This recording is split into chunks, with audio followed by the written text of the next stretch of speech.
Marshall, welcome back to Late Night in the Midlands. Hey guys, I'm game for anything, but no dead fish. No dead fish. No dead fish. All right. Skip the anchovies, just pepperoni and beer. Yep, I've got the pizza. Believe me, I do. And I'm substituting the beer for coffee for right now. Oh boy, been a long day, huh? Yeah, not really. I'm actually in a good mood. The trolls cheer me up. You know, when they attack, I love it. It just makes me feel good. But Marshall, welcome back, and I know you've got some information you want to share, and we're looking forward to learning. So by all means. All right. Well, there is a lot to do since the last time we talked. We've released 3 videos in our Planet X 101 series, and you can see that at yowza.com, YOWUSA.com, and we have the ones we've brought up are Deep Impact, Nibiru Nearing, and Pole Shift. And just real briefly, Deep Impact, we were doing the AMS meteor data, and the trends there are not looking good. If the trends continue, we could very well have a deep impact event that would swamp a coastline. If the trends do not reverse quickly. Nibiru Nearing is the one that seems to really have hit a nerve with the elites. Excuse me. We have several observations, including several from Turrialba, you know, that webcam we've been tracking in Costa Rica. Mm-hmm. And in response to our program, which went up on June 8th, the U.S. government had the camera tilted down into the dirt, so it's no longer usable. So what they've done is they've stopped the making that webcam or that surveillance camera available for viewing. And if you go to my webpage at YOWUSA.com, you can see the Planet X 101 series, all 4 programs. It's about 3 hours. And for those of you who are newbies, it distills what would be the equivalent of 3 years of personal research effort into 3 hours. So this is a really fast and friendly way to bootstrap yourself into the topic. But also when you're there, read our article, It's Time to Look Up. And in that article, I document blow by blow. But this is smoking gun proof of suppression on the topic.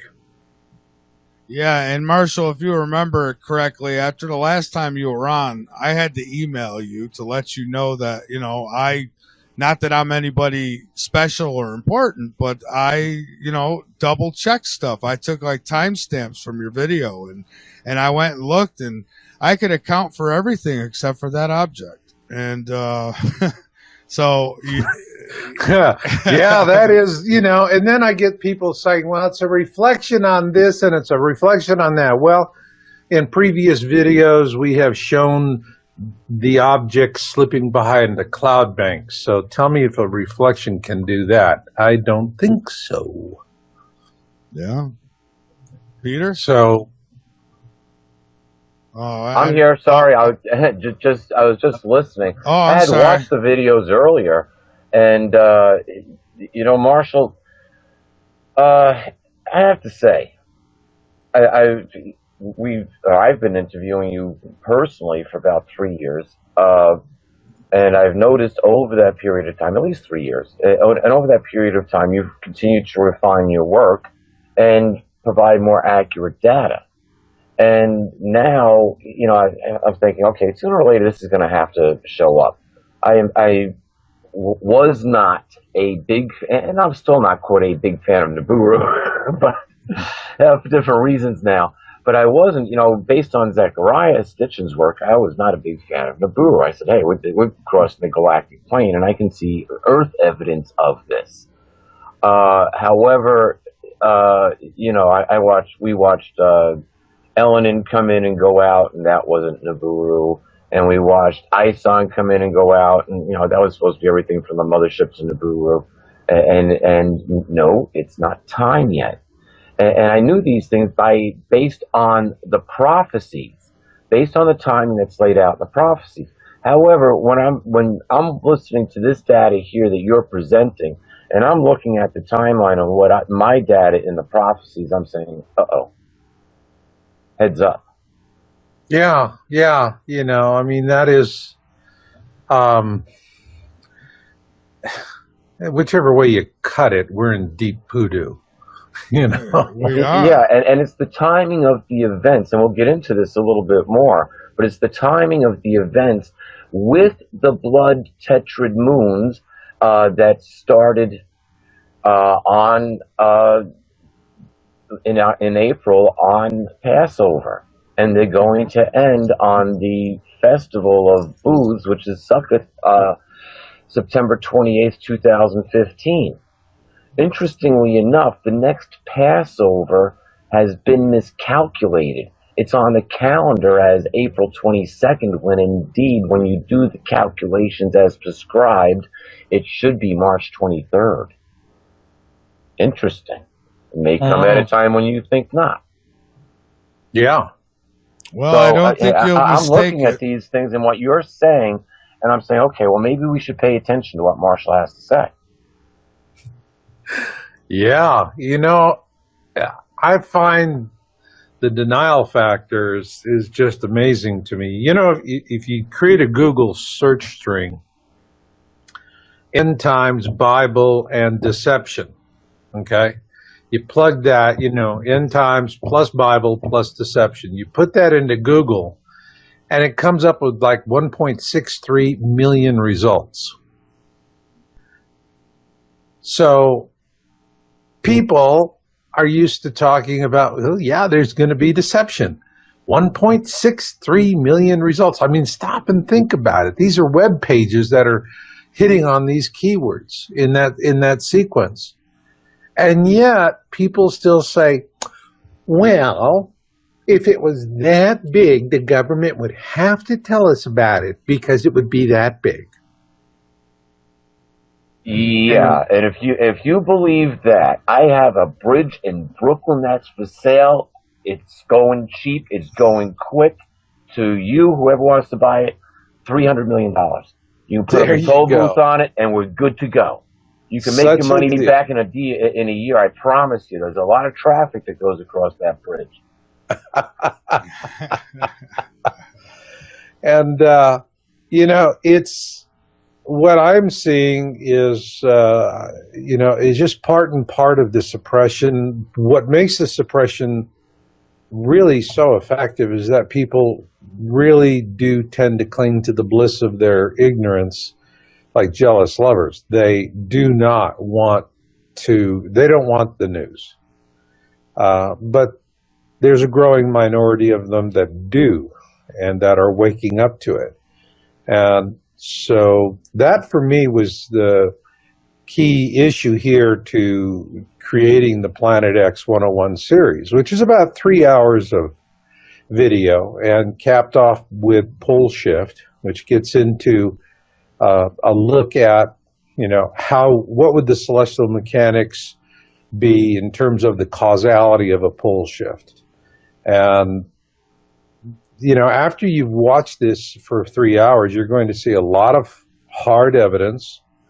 You're going to see a lot of observations. You're going to see a lot of science. You're also going to see other things. You're going to see prophecy, predictions. It pulls all of the interest angles in there. But at the end of it, if you've gone through the whole 4 episodes in the series, which takes about 3 hours, you'll have consolidated 3 years of personal research. And at that point, you're going to have a really strong mastery of the topic.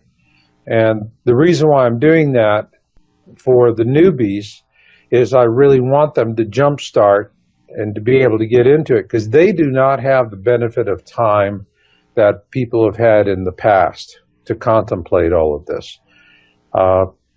They really need to get rocking and rolling much faster. And so for that reason, I've got myself working on a dual track where I need to work with the newbies, which is why I do this series, but my greater emphasis right now is to begin helping people who are going to who've already committed to surviving this. Let me ask and to you. get through it. Oh, I'm sorry, Marshall. No, you could finish up. Oh, that was it. Oh, okay. Let me ask you. I'd like for you to one more time go over why it's not a lens flare. And I'm not questioning you. I'm just saying for those who keep trying to, point out and say, "Oh, it's a lens flare." Can you explain that just a little bit? Yeah, because lens flare, sundog, these have become knee-jerk denial rejections. Yeah, I think you have to look at the video, really, and look at the pictures or the evidence that Marshall presents, or the videos, actually. Right. A picture's worth 1,000 words. Yeah. It is. And, the thing of it that I find a little frustrating is people who say this, or people who, I say, well, have you followed my work? Have you watched my videos? Have you seen everything we've presented? And, it's no. But it's a sundog. But you haven't looked at my work. No, it's a sundog. And you're not going to look at my work. No, I'm not going to waste my time looking at your work. And I mean, it's this, you can lead a horse to water, but you can't make him drink. But, when we started looking at this, of course that's going to happen. Now, I've been in this game since 1999. That's when I wrote my first articles in this field. And it was in about 2003 that I started seeing a real heavy disinformation effort by the operatives being planted with these sundog cell phone pictures. And this was in the days when you had the early camera phones that had, like 1 to 2 megapixel cameras. 2 megapixels was woo. And these cameras had really primitive circuitry compared to what we have now. And so all they had to do was just take it, name it at the sun, and shake it back and forth. And they could get it to do all kinds of stupid things and create halos and reflections and sundogs. And Marshall, I just want to say one thing here. What you're pointing out here is extremely important. At one time, I had my own photography business, and I used Hasselblad and Rolleiflex. There was a reason why I used those cameras. Rolleiflex. Good Lord, man, you had the good stuff. Yeah, and if I really wanted to expand the film, I had a Maya RB67, and that's I'm dealing with a piece of film which is 3 inches by almost 4 inches. And I would use ultrafine grain so I could turn around and take that picture and blow it up to a 3x4 photograph, 3 foot by 4 foot photograph, and it would look crisp and clear. So having and with the circuitry, when I love digital cameras. Big frustration with digital cameras. Now that they're getting up into the 40 megapixel range, okay, now we're talking. Yeah, but still, you're dealing with circuitry and still the camera's dealing with brain. Circuitry and batteries. And I got to be honest with you, when I've gone out on certain shoots, I still have a good old 35 millimeter Olympus, and I'll go buy film and use it because click, you got it, click. And with these digital cameras, it's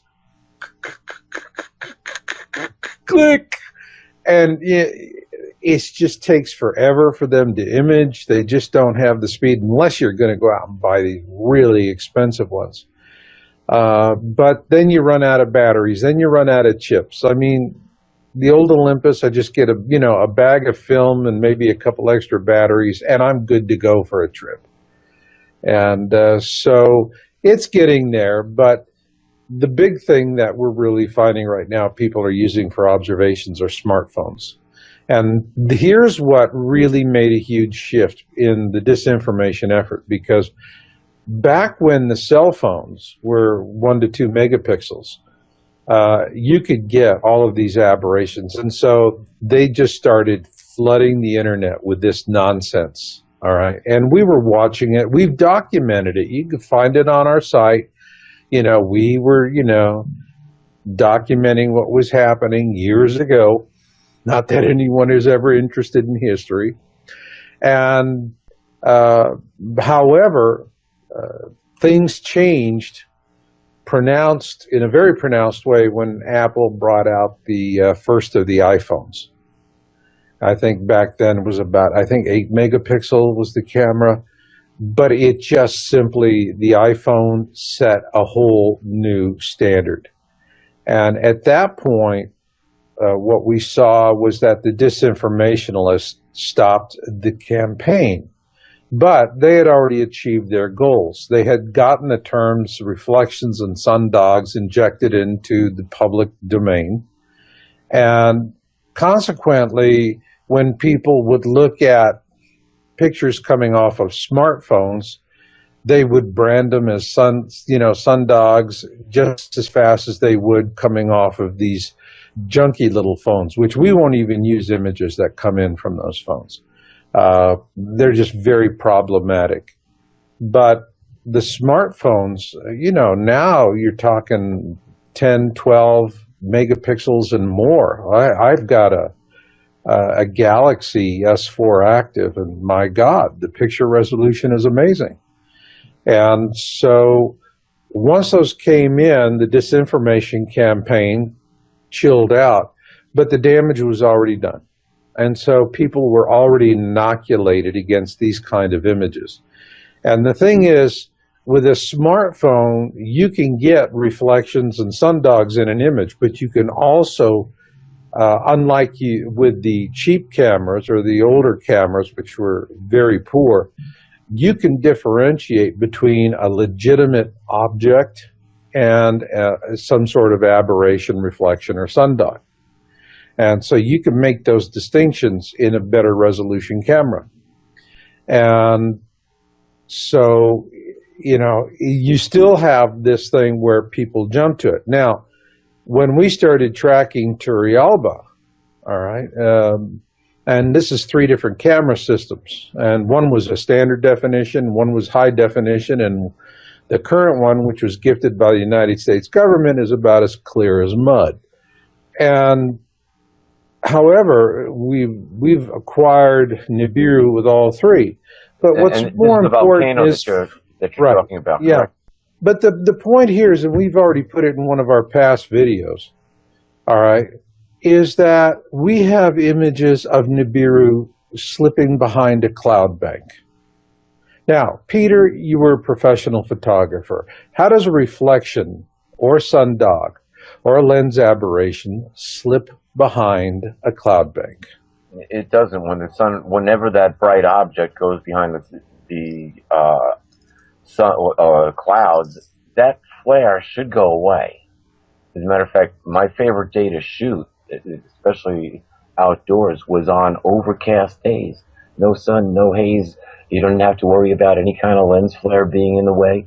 And with a little touch of light, hey, you had your own sun. Yeah, but the point is that if you have a lens flare, all right, the lens flare is just going to stay there. It's an aberration. It'll appear in front of a cloud as all right. But if it's a natural object, it will. In other words, if it's a lens flare, it's between you and whatever you're imaging.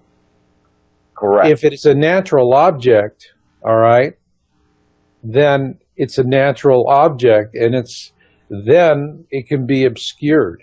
Oh, sure. And when it goes behind the cloud, that's pretty much it. You're not going to see. It should go completely away. Depending on what's causing that lens flare. It goes away because it is obscured. But if it is a lens flare is an aberration that happens in front of what you're shooting. It's between you and the target. Exactly. That's where lens flares occur, is between you and between what you're shooting. And they should be off to the side, typically.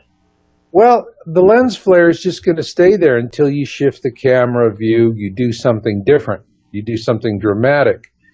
All right. So the point here is we went through and we did a lot of work. I mean, God, we spent weeks on this stuff, reviewing the images, because we knew there would be this knee-jerk nonsense coming out. But also as researchers, we didn't want to go down a rabbit hole. And so we want to make sure, first off, is this a reflection, a lens aberration, a flare of some sort? No.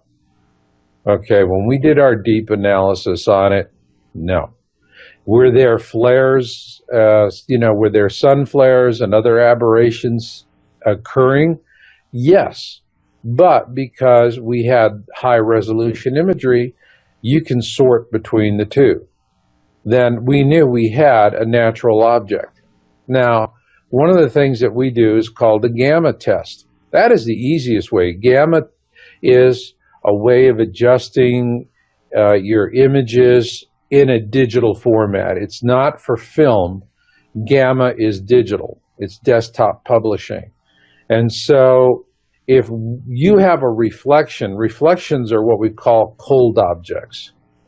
All right, so you turn the gamma down to 0, you'll always see the sun. But your reflections or your sundogs will disappear because they're cold images. They're not generating their own light. These are reflections of light that is already existing in the environment. So because the light has been bent through the distortion, it's not going to have the same heat, if you will. It's not going to be hot. It's going to be cold. And that is the principal way we use gamma for the test. And so when we look at it, you pull the gamma down to 0. And if that object is still there, then you know that that object is generating light. Because the only thing that'll go to 0 gamma is something that's generating light. All right. We do that. But also we go and we look at feathering. All right. If you have reflections and you do an intense close-up, you go down to the pixel level. Now, this is the reason why you need to have the high resolution. Because with high resolution, you can really zoom in on this, especially when if you have original source files. This gives you one big advantage with the digital camera that you're not going to have with a film camera. Because you'd have to be looking at the raw negatives under a loop to actually look at what grains of silver were exposed. Yeah, that's really it. And the thing about it with digital is when you get the raw image file, you're essentially doing the same thing. You can really go down. And that's when we're looking for, the other thing besides gamma is we're looking for edge definition. All right, and an object that's generating its own light is going to have a crisper edge when you really zoom down on it. And a reflection is not. Reflection's always going to have a soft edge. So are sundogs.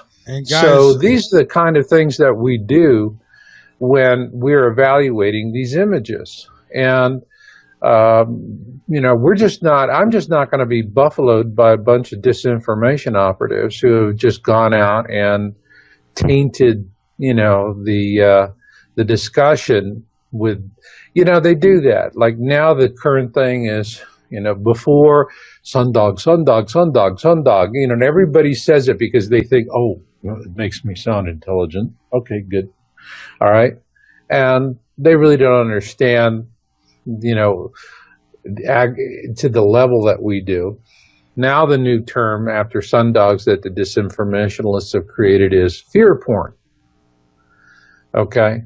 And so these are code words. These become code words. This is social programming. And when you hear these code words, the immediate emotional message people get is, don't look at this. Don't look at this. Don't look at this.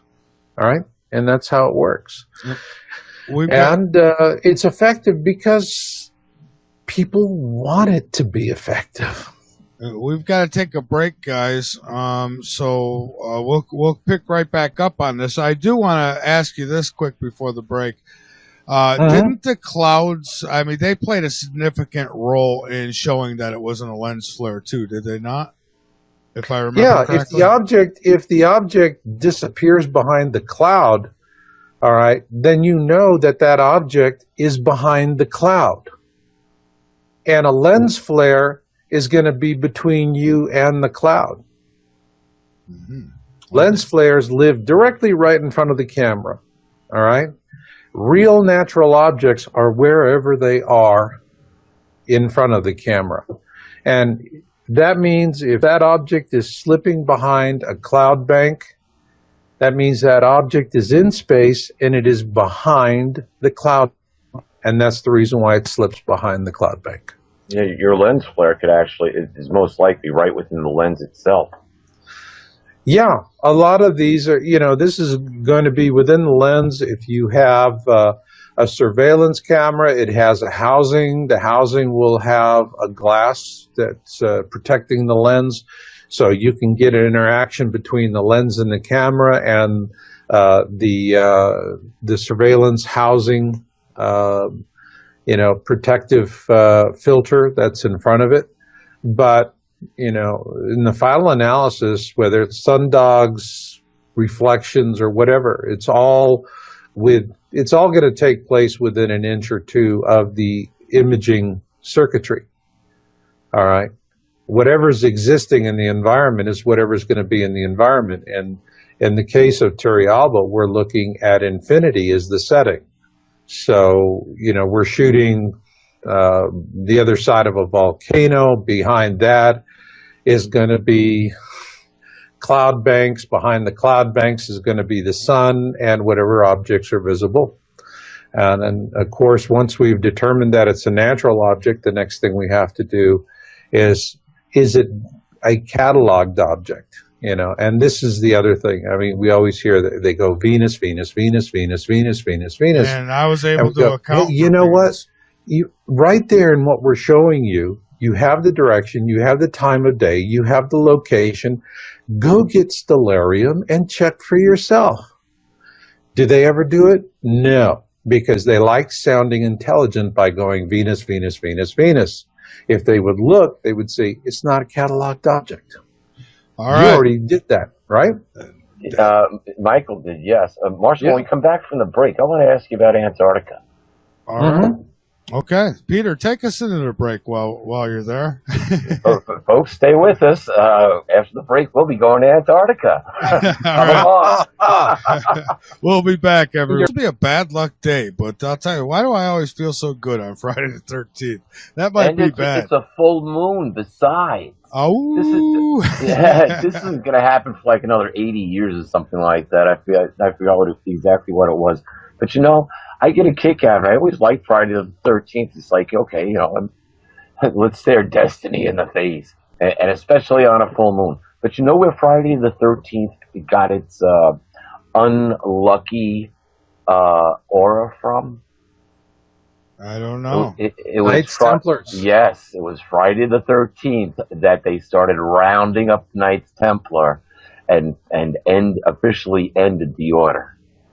Or at least those who are running the order anyway. See, and Friday the 13th has never been a bad luck day for me. I've never had a Friday the 13th that I could look back on and say, oh my God, I'm not getting out of bed today.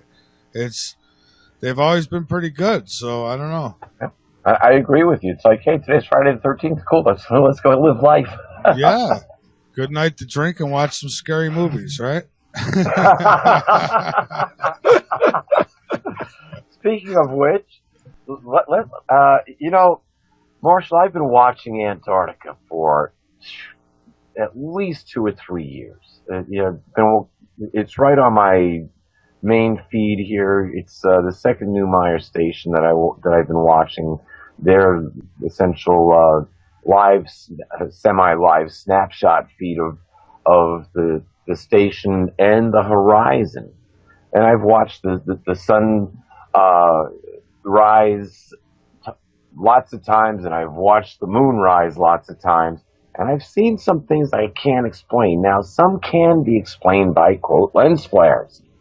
As a matter of fact, the first time I looked at something, I go, wait a minute, what in the world is going on here? What am I actually seeing? But I've seen some things which can't be explained by lens flares, and there's one that's going on now. But here's the interesting thing: you brought up the volcano, where they swapped out the camera, and the image turned to garbage. Well, the camera that they had at Newmeyer Station was a pretty good camera. It showed everything. It had, oh wow, the Aurora Borealis, or I guess it's down there. It's what is the Aurora Borealis, or whatever the heck it is. That it's called something differently down there. The Southern Lights, the equal thereof. Beautiful. You'd see it right in color some nights. The sky would just light up green and different shades, and you can watch the shimmer as you watch the still photo. Changed out the camera. Now it looks like you have an old black and white TV that you turn around and you're in between channels, or you're on a channel that's not transmitting, and you got nothing but snow coming across. As a matter of fact, it was so bad that they actually put in a little sub-screen camera next to it, so you could still see that the station was there without the snow. Now, they have improved the resolution of it a little bit, but boy, not like it used to be. Now, the interesting thing is that I've been watching something rise almost every morning for at least a year that I've been writing off as Venus. I'm not an astronomer. I'm not going to go run down and educate myself in something that I barely know, to go find information that doesn't really affect my life today, something that I already know is coming, and I've got a man that is dedicated to understanding it, and his information is right at my fingertips. So, seeing as you're here, Yeah. do you keep track of what's going on? How closely do you follow what's going on in Antarctica? I'm always getting stuff, coming across the transom on that. And oftentimes we find it is a cataloged object. And so you don't get anything. In terms of the resolution being changed, I mean, that's obvious. Instead of going in and mucking with the camera feeds, because things do sometimes fall through the cracks, it's just easier, to replace high definition cameras with clear as mud cameras. I mean, I think literally they had to go and get some of the original cameras that were used to film the Kennedy-Nixon debate. Yeah, it almost seems that way. It's like, they just look awful. That's what they did, with Turrialba. The first two systems were put up by the university that operates it there in Costa Rica. And when the second system, which was a very nice high-definition system, when it was disabled during a volcanic eruption, and these things happen, it's a very active volcano, it's a very dangerous environment up there, and it's hard on the cameras. The thing about Turrialba that's very different from other volcano cams and surveillance cameras or webcams is that 99% of the other volcano cams are all pointed out to the east, because that's either they're pointed directly to the east or they're pointed right down into the mouth of the volcano. To the east, they want those really fabulous, sunrise pictures in the morning, which are really fun to look at. With Turrialba, what they could only work from the eastern flank of the volcano. It was the only safe place where they could mount a camera looking out to the west-southwest. And the purpose of the volcano camera for Turrialba is actually, it's principally for the benefit of the people who live at the base of the volcano, because they get up in the morning and, they're not tuning into, Good Morning America. They're tuning into the volcano feed to see if they're going to need to bust a move that day. And so it's always had a very good field of view to show people what's happening in the volcano, particularly with a couple of events there. And the second camera, which was high definition, which was installed, I think, in late 2012, and that was the one that we did all our imaging on. And 2013, we've probably got over 1,000 captures of Nibiru from that camera system. And it was toasted, I believe it was in May of 2013. And then the feed went dark, came back, I believe, in July, and with a camera that was gifted to them by the United States government. And it was just the worst camera. It reminded me of those old 2-megapixel cell phone cameras. It just was that bad. It had a very wide focus, and it was installed with a peculiar tilt and a zoom. It was very difficult to use, and actually through the remainder of 2013, we would monitor it. We have team members who monitor it, and we just couldn't find anything useful. However, in January of this year, Nibiru is nearing. It is getting bigger.